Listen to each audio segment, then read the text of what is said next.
Bigfoot and Blue Orbs. A first-person account. Hi, my name is Kyle, and I want to thank you for giving me a space to share my story. Living in a remote cabin in Northern Alberta, I've had some experiences that are hard to explain and even harder to believe. This particular encounter has haunted my thoughts and dreams for years, and I'm grateful for this opportunity to finally get it off my chest. It was a late autumn evening, and the sun had just dipped below the horizon, casting a dim, orange glow over the forest. I was finishing up some chores around my cabin. Living in such a remote area had its perks: peace, solitude, and an abundance of nature. But it also came with its fair share of eerie moments. One such moment happened as I was collecting firewood near the edge of my property. I noticed something out of place: a large poplar log that wasn't there before. The log, about 8 to 10 inches in diameter and 12 feet long, seemed to have been thrown with immense force as one end was buried in the ground. I stood there staring at it, trying to figure out how it got there. No human could have done that, and there were no signs of heavy machinery. It was perplexing, to say the least. The next day, while working on the roof of the cabin, I heard a sound that made my heart skip a beat. It was a deep, resonant vocalization, like a cross between an angry wrestler and a raven. The sound echoed through the forest, lasting only a few seconds but leaving a profound impact. I paused, scanning the trees for any sign of movement, but saw nothing. The forest was silent again, but the eerie feeling lingered. Nightfall came, and I was sitting by the window looking out into the dark forest. Suddenly I saw something that made me question my sanity. Blue orbs, floating gracefully between the trees.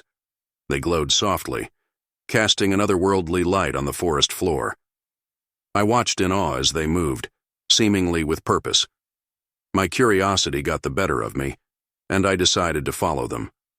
I grabbed my flashlight and stepped out into the cool night air. The orbs seemed to beckon me, leading me deeper into the woods. The air grew colder as I walked, and an eerie silence enveloped the forest. The only sounds were the crunch of leaves under my boots and the occasional rustle of branches.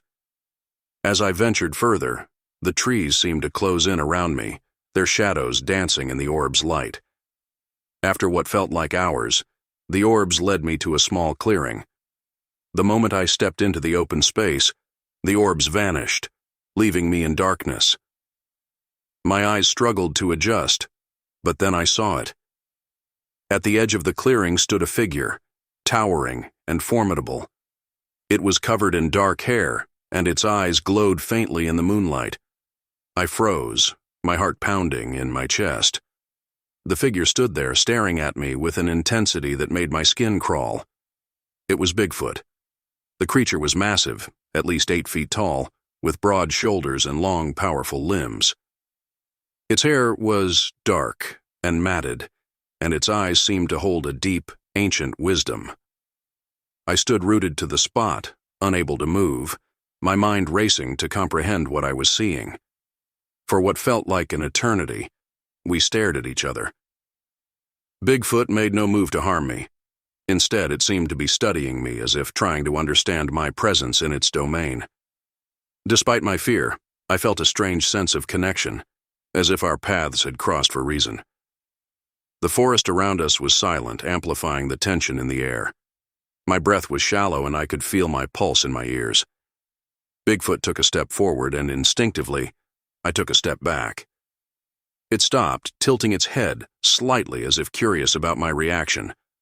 I could see the muscles rippling under its fur, a testament to its immense strength. Just then, out of the corner of my eye, I noticed movement. More blue orbs began to appear, floating around the clearing. They formed a circle around us, their light growing brighter. But this time the orbs seemed different, menacing. They pulsed with an almost angry energy, their light flickering erratically. Bigfoot glanced at the orbs and then back at me, its eyes narrowing in suspicion. The orb's light revealed more details of Bigfoot. Its face was broad, with a pronounced brow ridge and deep-set eyes. Its nose was flat, and its mouth, though closed, appeared capable of a powerful bite. There was an intelligence in its eyes, something almost human, yet undeniably wild. As I stood there, a thought crossed my mind. Was Bigfoot trying to communicate with me? The blue orbs had led me here, but now they seemed to be trapping me. I took a deep breath, trying to steady my nerves. "I'm not here to harm you," I whispered, unsure if it could understand me. To my astonishment, I heard a voice in my head, clear and commanding. "Leave this forest. You are not welcome here." The voice was not my own, and it resonated with a power that left no room for doubt. Bigfoot was communicating with me through mind-speak, and the message was unmistakably territorial. I felt a rush of emotions: fear, awe, and a sense of impending danger. The message was clear. I had trespassed into Bigfoot's domain, and it wanted me gone. The intensity in its eyes, the way its muscles tensed, all conveyed a warning that was impossible to ignore. But I hesitated, my curiosity still piqued by the blue orbs. Bigfoot's expression darkened, and it let out a guttural growl that sent shivers down my spine. The growl turned into a deafening scream, a sound that was a cross between an opera singer and a lion, but even louder than both. It was a scream that shook the very ground beneath my feet. The orbs pulsed faster, their light flashing violently. "Leave now, or face the consequences," the voice in my head demanded.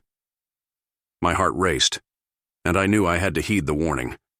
But before I could move, Bigfoot took a menacing step forward, its scream echoing through the forest. I stumbled backward, my legs finally responding to the primal urge to flee. Bigfoot's scream grew louder, and it lunged at me, its massive form closing the distance between us in an instant.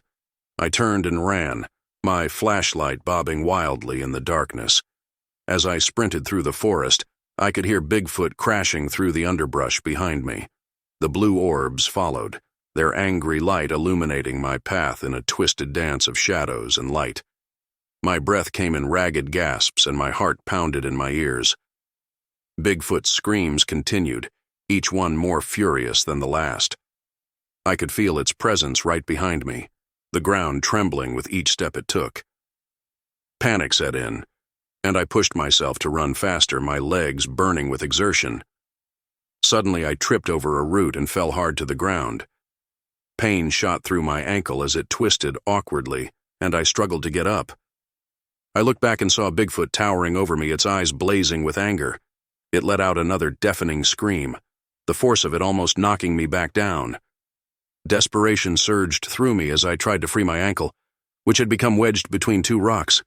Bigfoot took another step closer, its massive hand reaching out toward me. The blue orbs hovered around it, their light pulsing with a frenzied intensity. With a final frantic effort, I wrenched my ankle free and scrambled to my feet.